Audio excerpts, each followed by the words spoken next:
Hi there, welcome back to the 67 Heel Heel channel on YouTube. The usual squad are back together. Celtic are still haven't appointed a new manager, guys, and I kind of get the feeling that may be the case for the coming weeks, but it isn't going to stop us being able to chat about that. We had a new name fired into the hat lately. You've probably heard by now. Roy Keane has apparently put himself forward for the Celtic job. I don't think we've covered this on the channel yet, so we'll just get reactions immediately to that news. Jackie, you can have first dibs on that. Roy Keane, do you fancy him?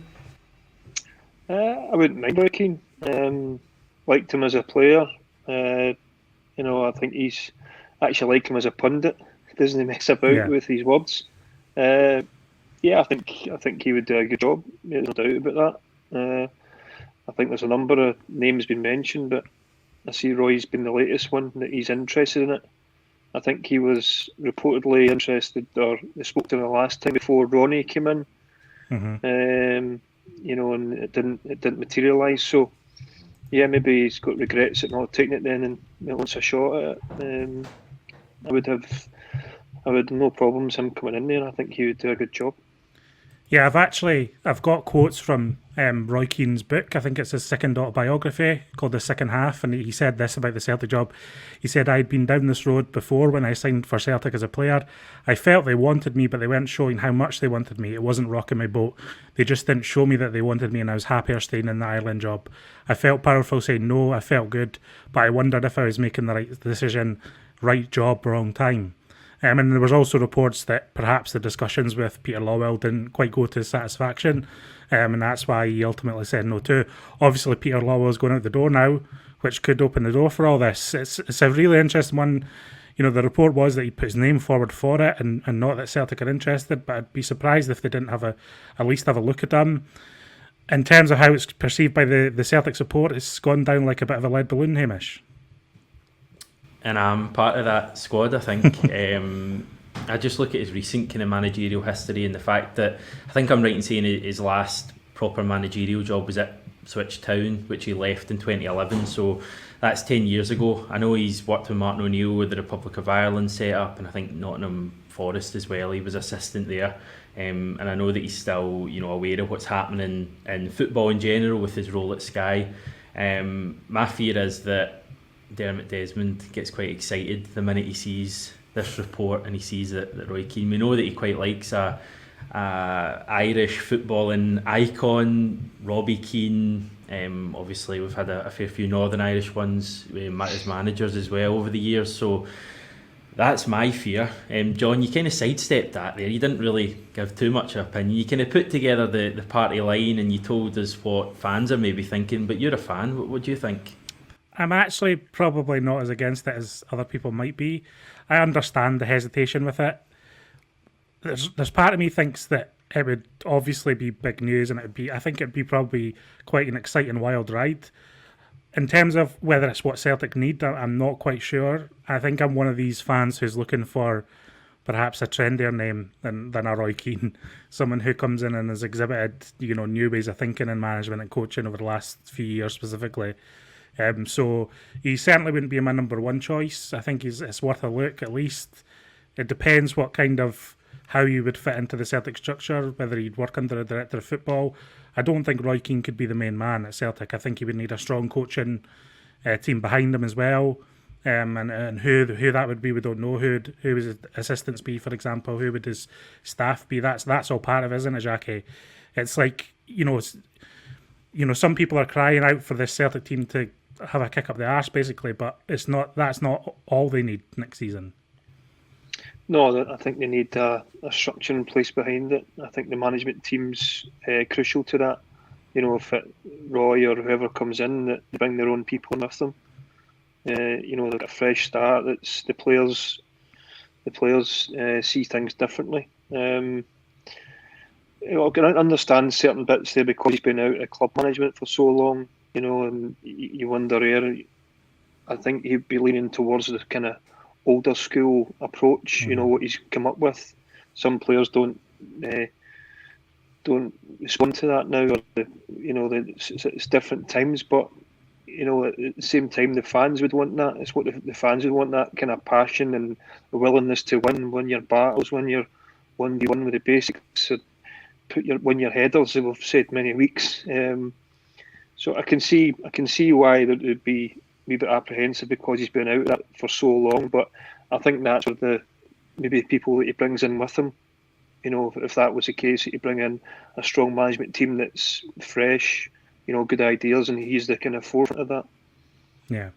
Did you ever play against Roy Keane in a friendly or anything, Jackie, or international? Yeah. Played against him. Played against him a few times. Testimonials, friendlies, and over in America as well. Played in Giggs testimonial. He's a good player. I always liked him as a player. I've been in his company after one of the games as well, just for a mutual friend, and came up against him when he was manager at Sunderland when I was at Wolverhampton. When Big Mick was manager at Wolves when I was there. It was an awkward moment between the two of them. And I'm standing talking to Roy, and Mick came out. So nice. it was just going out looking around to see. But yeah, it was obviously a well documented dispute with the Irish team, but not a lot of love lost between the two of them. But I think that's what you would get with Roy, is he speaks his mind. He's not really bothered who he upsets in a way to win. Yeah, it's I don't think he doesn't suffer fools gladly, and I think he's had a fair amount of spats with a lot of people, not just McCarthy, so he's not alone in that regard. Another name mentioned, Hamish, over the weekend, Chris Wilder. What were your thoughts on that, Hamish? Yeah, he's obviously been mentioned, I think, more because he's left Sheffield United, and I think people are kind of putting two and two together, and that's probably the case with any manager who'll lose his job between now and the end of the season. We heard it a bit with Thierry Henry, we've heard it with a few other people just kind of, as I say, putting two and two together. Not done well this season. They've been a bit of a laughingstock, haven't they, Sheffield United? I watched them yesterday against Leicester, and they were really poor, and it's been the case all season for them. But last season they were a much better team. I think when the football stopped for COVID, I think they were 4th or 5th in the league, and people were almost talking about them as potential Champions League team, which was incredible for a promoted side. I think he took them up from League One to the Premier League. The reservation I've got, just kind of looking for the outside with Chris Wilder, is that he doesn't seem to have too good a record in the transfer market. I think he wasted a lot of money at Sheffield United.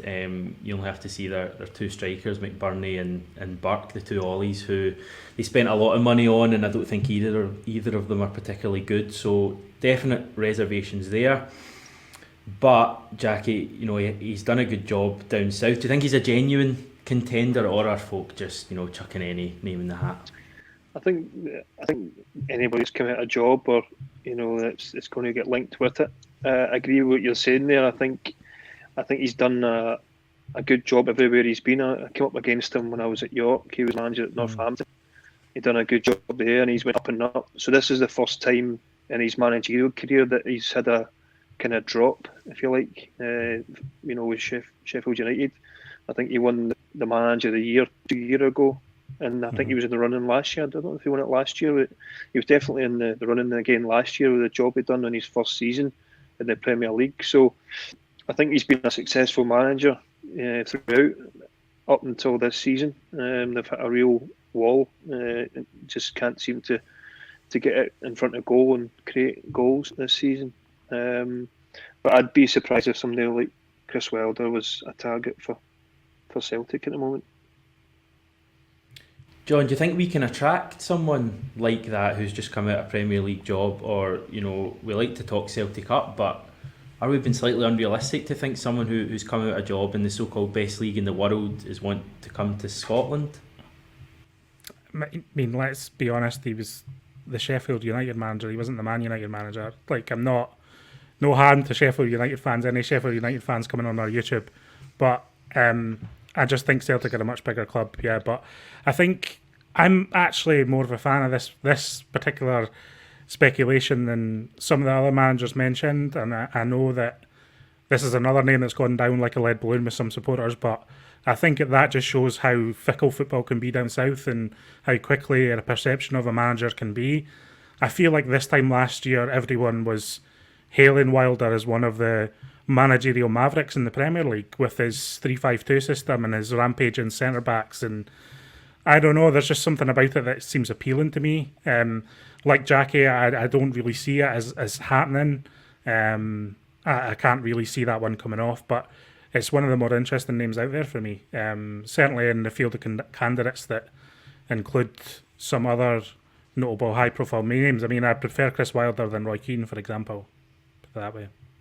Yeah, just a final name for this video, guys, that we want to bring up. I've done it a fair bit in the channel, so apologies. Enzo Maresca is the kind of speculation is still hanging around there. In fact, it's probably gone up a notch or two since we last spoke. There was a report last week from a journalist who has quite a lot of Twitter followers, let's just put it that way, who was saying that Maresca was our first choice to be our next manager. I think coach was the term that was used.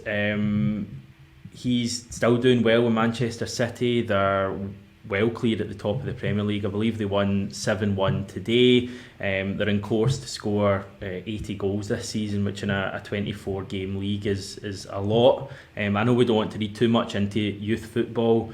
Jackie, what's your thoughts on Enzo Maresca? Do you know much about him? I don't know. I knew he was number 2 at West Ham and stuff, and he's been in his development.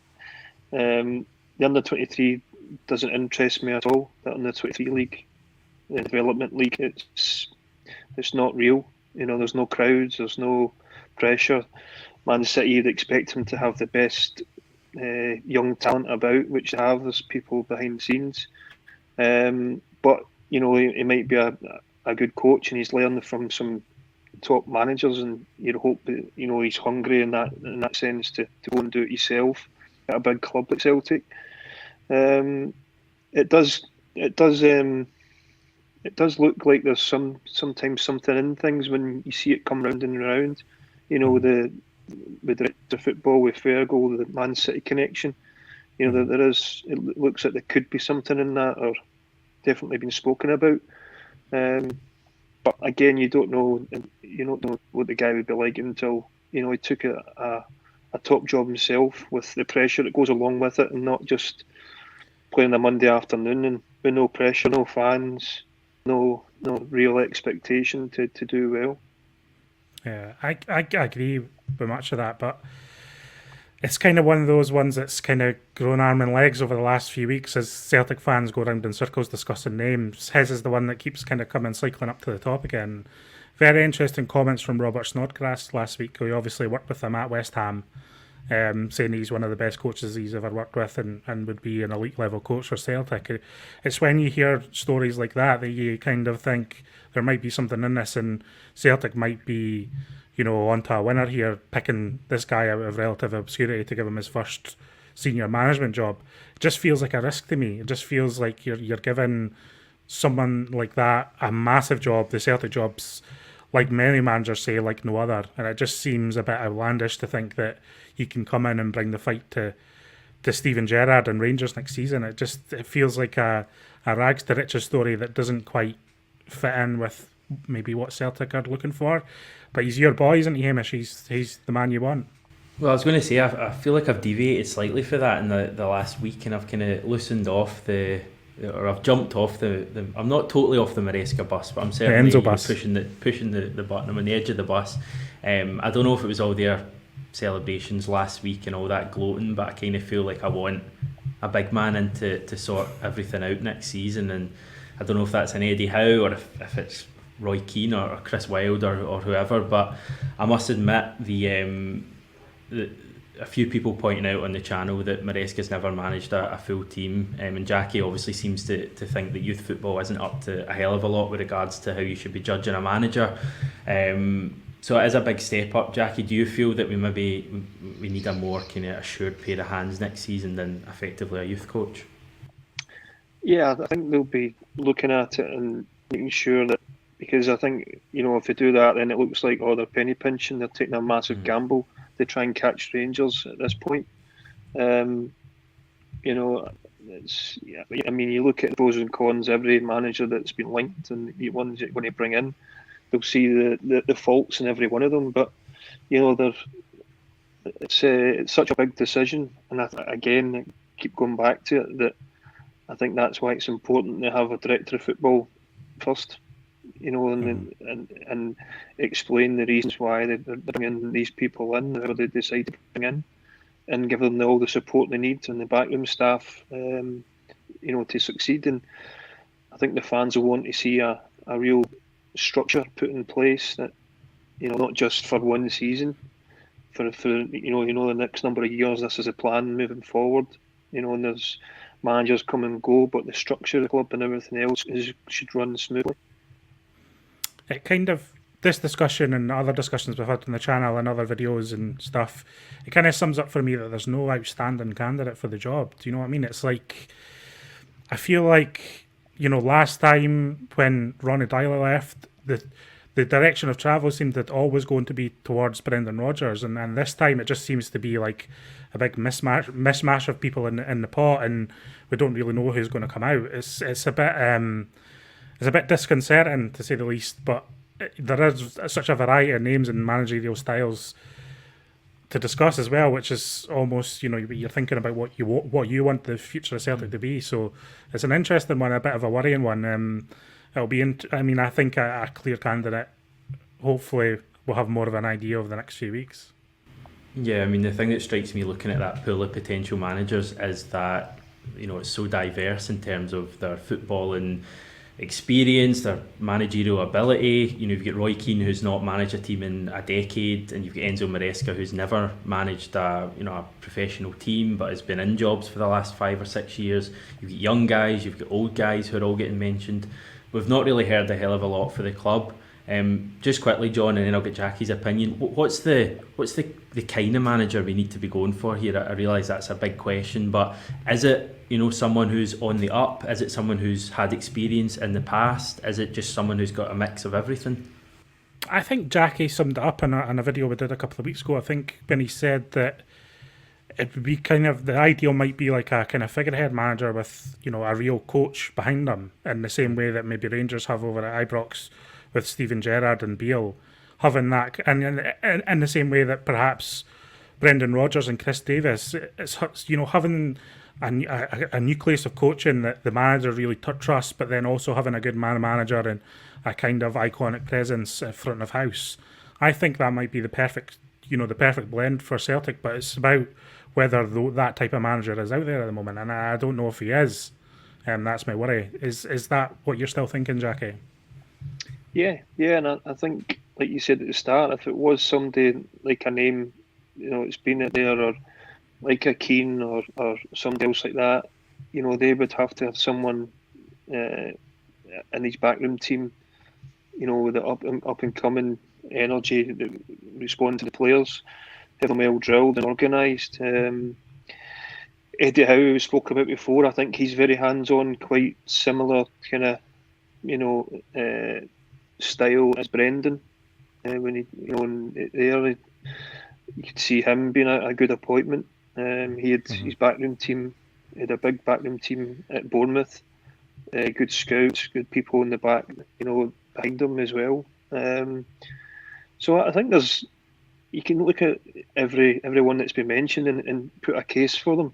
It's just picking the right one, which is the most important one. Picking the right one there to stabilise, get everything in place. And I did think that would have been beneficial to get somebody in before the season finished, to evaluate the squad, as I've said many a time. Look at the squad, check out the individuals, work with them day to day. Even ones that we actually think that they don't want to be here, they want to be away in the summer. That could actually change. A new manager comes in and works for them a few weeks and say, look, do you know what, stay with me another year. Let's, I'll make you better in a year. And I think a good manager can attract players, and I think that's definitely happened across with Gerrard. There's a lot of players that have went there just probably to work with him, see him as a player. And I think Celtic get somebody with a stature and a past, not necessarily both a top manager and coach, but a real presence and and that's what you would kind of look to in somebody like Keane. But they would have to have the right people behind them. I get the reservations about football's football. It's not changed. The people in it have changed. The players have changed. In terms of how they're treated and how they've got to go on with things now. But I think if the right people inside them and that winning mentality and the passion, I think it would galvanise a lot of the people going to watch. Hamish, I'll leave you with this thought. Could you imagine Roy Keane in a room with Olivier Cham? God. Well, I think even if you go back to earlier on in the season with Neil, Neil Lenny was at the start. You could see he was protecting players, certain individuals. That some don't want to be here, some there. So just now you'd be like somebody like Keane, and you would know they'd be like, they get protected. There's a culture change, or bowling goalie going away. I don't think they would suffer certain things there with discipline and doing things properly. But there's always a line. I think Roy Keane would be waiting at the airport for ball and goalie. Yeah, Eddie Howe still my number one choice, Hamish, I think. Yep. Feel like I'm getting back on the Eddie Howe bus. I think he's back to be my number one, but we'll talk in a week's time, and I'll probably have some other manager from left field as my preferred candidate. Guys, it's been interesting. Thanks everyone for watching this. I'm sure you'll let us know your thoughts on this video in the comments below. Remember, if you haven't yet subscribed to the channel as well, give that a go. I think we're about 11,500 now, so do that, and we'll speak to you soon.